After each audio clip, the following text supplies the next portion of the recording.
Даргуул аймагт хийгдэж байгаа томоохон бүтээн байгуулалтын ажлын нэг бол Миний Монгол цэцэрлэг түрээлэнд үргэлжлэж байгаа музей номын сангийн зохицол буюу хөрөнгө оруулалт болоод бусад шалтгаануудын улмаас ажилтнанд орох хугацаа нь хойшилсан хэдий ч үндсэн барилгын бүтээцийн ажил нь дууссан, гадна тогтчлтын ажил үндсэндээ бүрэн дуусах шатндаа буюу ажлын гүйцэтгэл 95% байна. Цаашаа музей номын сангийн үндсэн дотоод загвар интерьер дизайн заслын ажил нь улсын төсвийг хөрөнгө оруулалтаар хийгдэх бөгөөд үүний зураг төслийн ажил нь одоо хийгдэж байгаа юм байна. Музей номын сангийн ажлын маань 3 дахь ажил маань музей номын сандаа зориулсан интерьер дизайны буюу дотор тогтчлтын ажлууд маань бас улсын төсвийн хөрөнгө оруулалтаар хийх учиртай. За одоо бол яг энэний зураг төсвийн ажлууд нь хийгдэж байна. Өөрөөр хэлбэл зөвхөн Дархуул аймаг гэлтгүү хойд үсгийн хэмжээний бас урлагийн үзэсгэлэн гаргадаг ийм одоо заал танхимуудаар тоноглогдох учраас энэ маань бол нэлээд орчин үеийн шийдэлтэйгээр хийгдэх ажлаа. Тийм учраас бас дарханчууд маань хүүхд залуучууд маань бас хоромхон хугацаанд төр хугацаанд бас хүлээгээрэй гэдгийг бас уламжиж хэлмээр байна. Өөрөөр хэлбэл энэ маань дараагийн улсын төсвийн хөрөнгө оруулалтын ажлуудаар үргэлжлэн хийгдэх болно. Энэ маш том зохицолбор ийм бүтээн байгуулалтын ажил хийгдэж байгаа учраас 3 үе шаттай явж байгаа. Ингээ 2 дахь үе шат маань бол 90 орчим үеийн гүйцэтгэлтэйгээр дуусч байгаа нэг сайхан байна. За энд үндсэн 3 дахь үе шатын ажил дуусахаар манай хүүхэд залуучууд маань одоо номын уншлагын танхимтай, за мөн музейн маань өөрийн гэсэн зориултын үзүрмийн танхимтай, за бусад үед бас одоо уран зургийн болон бусад төрлийн үзэсгэлэнгүүд гардаг энэ танхимтай, за ингээд одоо бусад залуучууд маань сонирхсон зүйлээ хийдэг ийм одоо өрөө тасалгаануудаар тоноглогдох ийм сайхан орчин бүрдэн. За хамгийн гол нь хүүхэд залуучуудынхаа чөлөө цагаа зөв боловсон өнгөрүүлэхэд зориулж байгаа энэ музей намын сангийн ордон маань тун утгагүй бас одоо эх жилүүдэд 26 27 он гэхэд бол ямар ч гэсэн үйл ажиллагаанууд маань нэгтгэхэд бэлэн болно гэдгийг хэлмээр байна. За тэгээ энэ төслийг дэмжиж анханаас нь энэ саналыг бас бүрэн утгаар нь дэмжсэн 2020-с 24 онд одоо улсын хурлын гишүүдээр Дархуул аймгаас сонгогдсон гишүүдэд чин сэтгэлээсээ талархснаа илэрхийлье. Энэ одоо ажлын ард бол маш олон хүний хүч хөдөлмөр гар бие одоо оролцсон тэр дундаа би бол одоо сангийн сайд болдын жавхлан чин сэтгэлээсээ талархснаа илэрхийлж хэлмээр байна. Энэ одоо төсөв хөрөнгийг улсын төсвөөр суухад гишүүдэд манлайлж оролцож манай гонгорын дамтны гишүүн Багаагийн Батхамөр гишүүн одоо агсан байна. Одоо энэ үйл ажиллагаануудаар чин сэтгэлээсээ оролцож өнөөдөр энэ маань бодит үр дүнгээ өгж одоо 2 дахь үе шатны ажил маань 95% та хүрсэнд бол чин сэтгэлээсээ талархснаа илэрхийлье.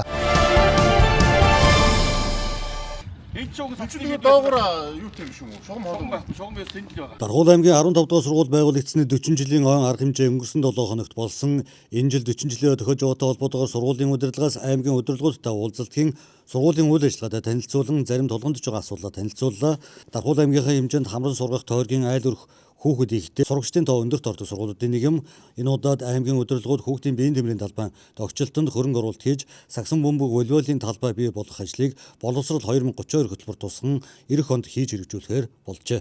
За юуны төрөнд бас Дархан хотын энэ ууган сургуулиудын нэг 15 дугаар сургуулийн 40 жилийн ой мэндийг тухайн сургуулийн одоо үе үеийн багш ажилчид төгсөгчид та бүхэнд бас хүргье. За эдгээр өдрүүдэд энэ 40 жилийн ой болж байгаатай холбогдуулан сургуулийн удирдлагуудаас аймаг орон нутгийн одоо удирдлагуудад тодорхой тогтчлтын ажлууд дээр бас саналаа ирүүлсэн. За үүний дагуу бас өнөөдөр аймгийн удирдлагууд бас газар дээр нэрж үзэж байна. За өнгөрсөн хугацаанд бол энэ нөгөө хөл бөмбөгийн холбооноос хийгдсэн 2 бас энэ миний хөл бөмбөгийн талбай бас энэ сургуулийн хашаанд байршдаг. За үүнтэй зэрэгцүүлээд 3 эсрэг 3-ын талбай, волейболын талбай бас тогтчлолтоор хийх одоо сургууль аймаг орон нутагт бас хамтарч энэ боловсрол 2032 хөтөлбөрийн хүрээнд хийх ийм саналуудыг газар дээр нь солилцож байна. Тэгээд газар дээр нь ирээд үзэхэд бас энэ юуных нь орон зай, газар байршлих нь орон зай бас болж байна гэж ингэж үзсэн. Тэгээд ингээд наривчилсан зурганд оруулж эх онд бас хэрэгжүүлэх энэ боловсрол 2032 хөтөлбөрт эдгээр одоо бас сургуулиас тавьж байгаа саналуудыг тусгуулах нь зүйтэй юм байна гэж ингээд газар дээр нь бас шийдвэрлээд явж байна. Сургуулийн арын талбайд өмнө Монголын хөл бөмбөгийн холбооны санхүүжилтээр хөл бөмбөгийн талбай байгуулагдж байжээ. Уг талбайтай зэрэгцүүлэн боловсрол 2032 хөтөлбөрийн хүрээнд стандартт нийцсэн 3x3 сагсан бөмбөгийн болон волейболын талбай байгуулах талаар санал солилцож наривчлсан зураг төслийг гарган эх оны аймгийн төсөв тусахаар боллоо. Ингэснээр тус сургууль суралцагч хүүхдүүдээс гадна Дархан сумын 4-5 өргөө багийн хүүхэд багчууд чөлөө цагаараа зориултын талбайд сагсан бөмбөг волейбол тоглох нөхцөл бүрдэн мөн үүнийг дагаад спортын хөгжлийг дэмжих үйл ажиллагааны орчин нөхцөл бүрдэх болно гэж үзэж байгаа юм байна. Би танд дахиад юу нэг явуулчих бүгд байж байгаа Нууны эхний 9 сарын байдлаар криминолог дүн шинжилгээ судалгаа хийж үзэхэд 163 зам тээвэр осол гарснаас за 14 хүний амь нас харамсалтайгаар охирч 63 хүн бэртэж гэмтсэн юм харамсалтай тоо мэдээ гарсан байна. За тэгэхээр яагаад зам тээвэр осол бүртгэгдээд өнө гэхээр аймгийн хэмжээнд энэ оны хэмжээнд 56 км-ээр шинээр автоцон барилга байгууламж За мөн хүнс хөдөөж хөнгө үйлдвэрлэлийн яам ирсэн тийм ээ. Дархан арена бас ашиглалтанд орж олон улсын болон улсын чанартай юм уралдаан тэмцээнүүдийг бас тогтмол зохион байгуулагдаж байна. За аймгийн хэмжээнд энгийн өдрүүдээр 4500-аас 5000 тээврийн хэрэгсэл, за мөн аялал жуулчлал оргил үедээ бол 8900-аас 12000 тээврийн хэрэгсэл зорчдгоо гэдэг тоо судалгаа байдаг. Аймгийн дотор замд 45000-аас 50000 тээврийн хэрэгсэл өдөр тутамдаа зорчдог гэсэн тоо судалгаа байна. Тэгэхээр энэ тоо судалгаагаар иргэд жолооч нар маань замын хөдөлгөөнд оролцохдоо дүрмээ баримталдаггүй, за мөн гэрэл төхөөтэй газар гэрэл төхөө зөрчиж ордог тийм ээ. За мөн бага насны хүүхдийг харгалзах хөнгүүгээр замын хөдөлгөөнд оролцуулдаг гэх мэтчлэн зүйлсээс болоод зам дээр бас өссөн гэж бас үзэж байгаа. Тэгвэл Дархуул аймгийн ерөн замын цагдаагийн тасгийн хувьд те ямар арга хэмжээ авч ажиллаж байгаа вэ? За Дархуул аймгийн цагдаагийн газраас урьдчилан сэргийлэх ажлыг бол жил болгон зохион байгуулдаг. Энэ оны хувьд бол 4 мөрдий гэсэн нэгдсэн арга хэмжээг бол улсын хэмжээнд зохион байгуулсан, мөн Дархуул аймгийн хэмжээнд зохион байгуулсан амжилттай дуусгасан гэж бодож байгаа. Камерын хяналтын дэд төвтөө болсон байгаа. За мөн эрхжил AI буюу хиймэл оюун ухаанаар зөрчлийг илрүүлдэг, за мөн зөрчлийг таслан зогсоодог, гэмтэр зөрчилтөд тэнцдэг болж байгаа.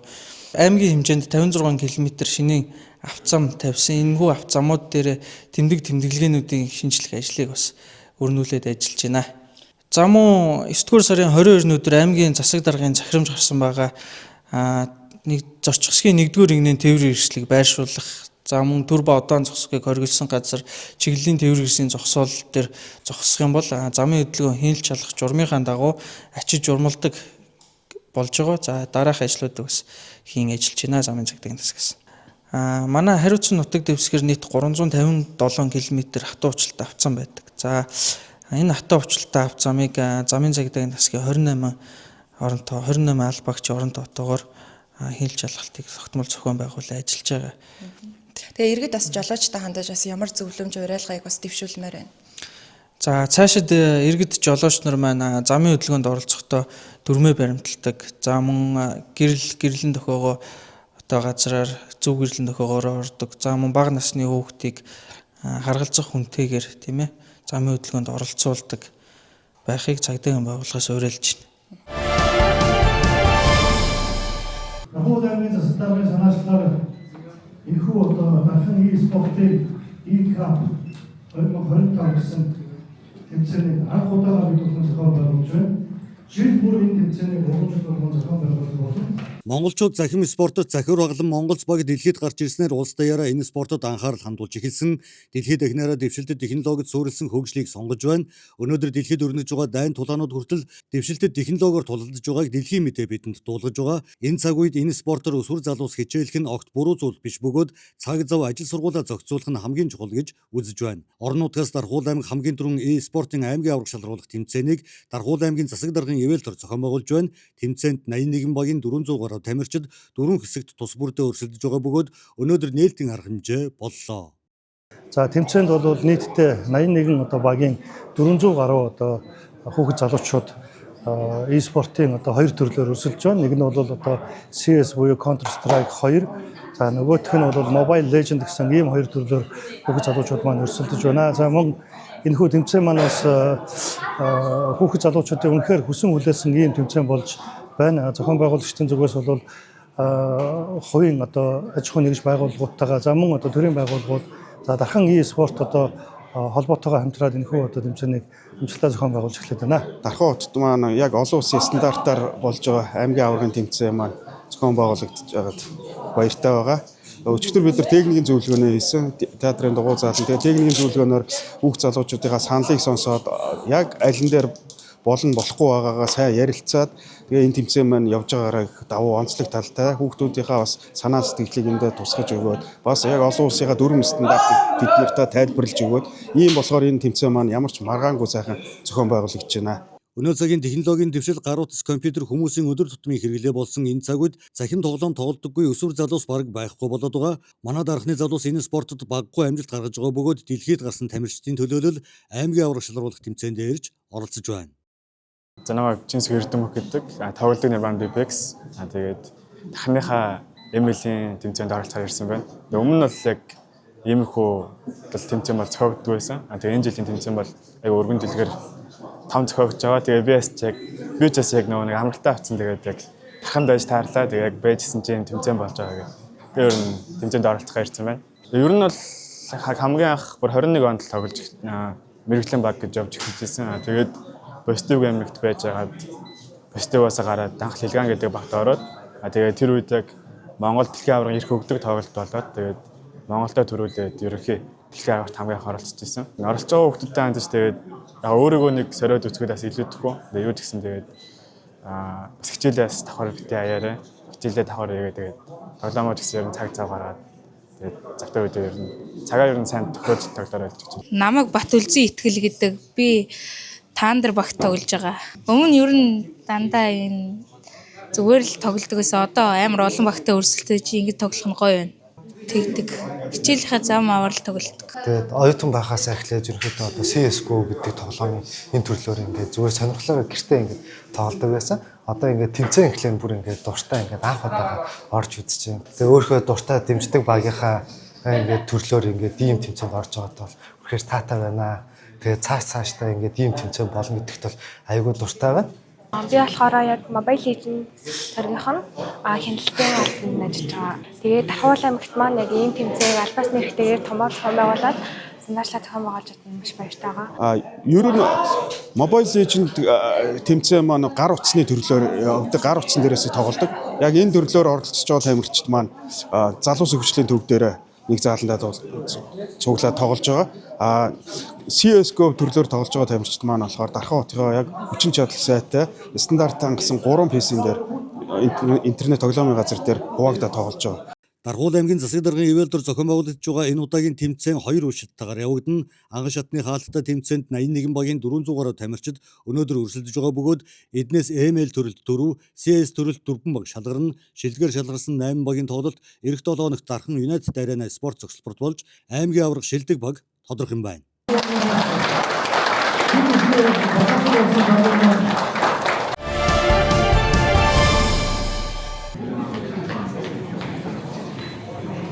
Дархуул аймагт анх удаага e-спортын авраг шалруулах тэмцээн олон улсад мөрдөгддөг стандартаар албан ёсоор зохион байгуулагдлаа.